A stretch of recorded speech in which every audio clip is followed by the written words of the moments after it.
ना तीरों से ना तलवारों से, अगर इस देश को खतरा है तो बस छिपे हुए गद्दारों से। नमस्कार, उदय में स्वागत है आपका। मैं हूं अंशुमान आनंद। सामने खड़े दुश्मन से ज़्यादा खतरनाक होता है पीठ पीछे से वार करने वाला छिपा हुआ गद्दार। और आज जम्मू कश्मीर के हालात को देखते हुए ये बात बिल्कुल सच साबित हो रही है। पिछले कुछ समय से जम्मू कश्मीर में आतंकवादी गतिविधियां जोर पकड़ने लगी हैं। खबर है कि पाकिस्तान से 50 से 55 की संख्या में आतंकवादी भारतीय सीमा में घुस आए हैं, जो कि 2 से 3 के छोटे छोटे समूहों में बंटकर अलग अलग दिशाओं में छिपे हुए हैं और मौका मिलते ही भारतीय जवानों या नागरिकों पर हमला कर रहे हैं। आज शनिवार यानी 27 जुलाई को भी आतंकवादियों ने कुपवाड़ा में अपने गंदे इरादों को अंजाम दिया है। मुच्छल सेक्टर के कुमकाड़ी इलाके में आतंकवादियों के छिपे होने की खबर थी, जिस पर जांच के लिए एक मेजर की अगुवाई में सेना के जवान पहुंचे तो आतंकवादियों ने उन पर गोलियों की बौछार कर दी। जवाबी कार्रवाई में एक आतंकवादी को मार गिराया गया है, लेकिन मेजर समेत 4 जवान घायल भी हुए हैं और एक जवान के बलिदान की भी खबर है। लेकिन इन सारी घटनाओं के पीछे जो कारण है वो सबसे बुरी बात है, वो है ये कि इन आतंकवादियों के पक्ष में देश के चंद गद्दार खड़े हो गए हैं, जो कि कश्मीर के कुछ स्थानीय लोग हैं। ये लोग चंद पैसों के लालच में सेना की गतिविधियों की सूचना आतंकवादियों तक पहुंचा रहे हैं। ये बहुत ही घृणित, बहुत ही गंदा, इससे कुछ नहीं हो सकता है। अब ये जो गद्दार छिपे हुए हैं वो आतंकवादियों के छुपने में और उनकी खाना पानी और दवाओं जैसी सहूलियतें भी उनको उपलब्ध करवा रहे हैं। इन लोगों की वजह से ही ये चंद आतंकवादी भारतीय सीमा में घुसकर नासूर बने हुए हैं। इन आतंकवादियों ने अपनी रणनीति बदल रखी है। पहले होता ये था कि ये आतंकवादी फिदाइन की तरह आते थे और जवानों पर हमला करते थे और खुद भी मारे जाते थे। लेकिन ये विदेशी आतंकवादी हैं जो हमले से पहले पूरा प्लान करते हैं और भागने का रास्ता तैयार कर लेते हैं, और इस काम में ये देश के छिपे हुए गद्दार इन लोगों का पूरा सहयोग कर रहे हैं। यही वजह है कि ये आतंकवादी इतने हमले करने के बाद भी छिपने में कामयाब रहे हैं।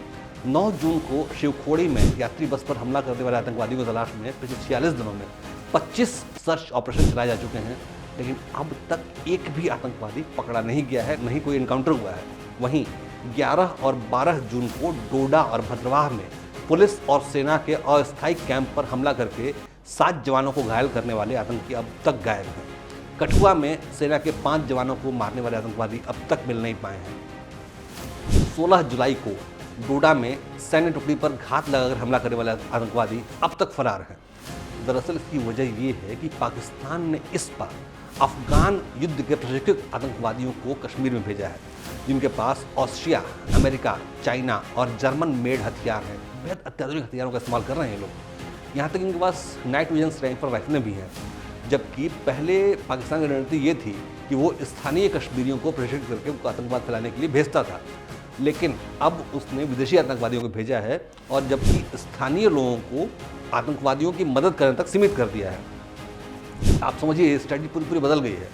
अब जो पाकिस्तान के स्थानीय पिट्ठू हैं वो सिर्फ आतंकवादियों की मदद कर रहे हैं, खुले तौर पे खुद ऑपरेशन में हिस्सा नहीं ले रहे हैं, खुद गोलियां नहीं चला रहे हैं।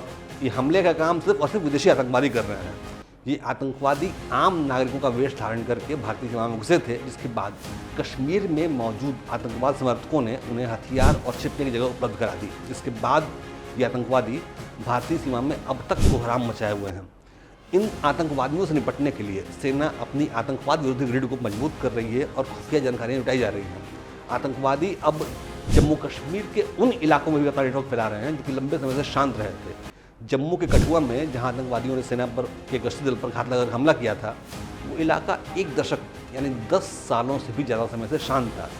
लेकिन सवाल ये है कि आतंकवादियों को इन इलाकों में लोकल सपोर्ट क्यों मिल रहा है?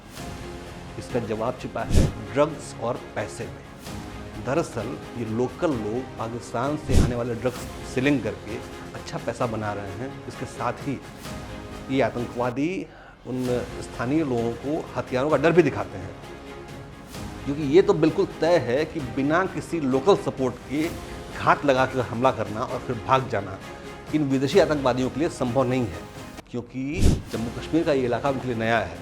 इसीलिए बिना किसी स्थानीय गाइड के ये आतंकवादी इन इलाकों में छिप कर रह नहीं सकते हैं।